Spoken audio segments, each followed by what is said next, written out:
السلام عليكم. الكيش من الأكلات السهلة والبنينة، يقدر يكون غداء، عشاء خفيف، وحتى طبق يقدم للضيوف. أصله فرنسي بصح ولا مشهور في جميع أنحاء العالم. لتحضيره نحتاج 600 جرام فرينة، 100 جرام زيت، 200 جرام زبدة، ملح، أعشاب منسمة، 2 مغارف عسل، ونصف ملعقة خميرة حلويات، وماء بارد لجمع العجين. أول حاجة نحطو الدقيق تاعنا اللي يكون مغربل، نزيدو عليه الزبدة،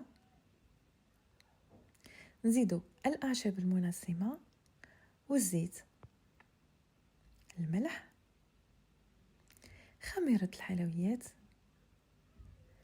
ونخلطو جميع المكونات مع العسل، نبسهم حتى يوليو بهذه الطريقة. نلموهم بماء بارد. نقسمو العجينة على 2 لأني أنا دبليت المقادير.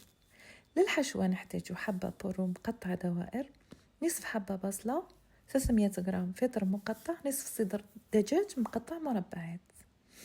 أول حاجة نديروها نجيبو مقلة تاعنا نحطو فيها الزبدة والزيت، نكرملو البصلة تاعنا مع الدجاج، نزيدو لهم البورو. كي يذبل نزيدو الفطر ولا شامبينيون، ملح، فلفل كحل. راهي واجدة. هنايا بالاستعانة بالفرينة نفتحوا العجينة تاعنا، خاطرش راهي مبسة بزاف.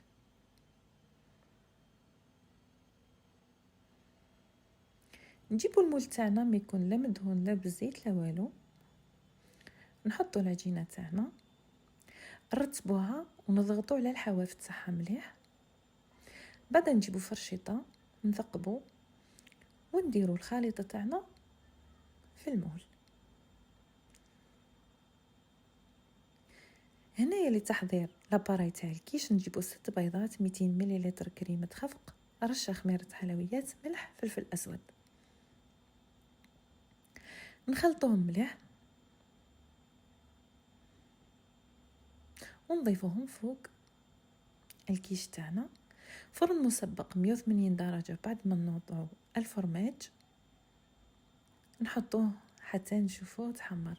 هنا نزلت له شوية نعناع مجفف. كان هذا هو الشكل نتاع الكيش النهائي.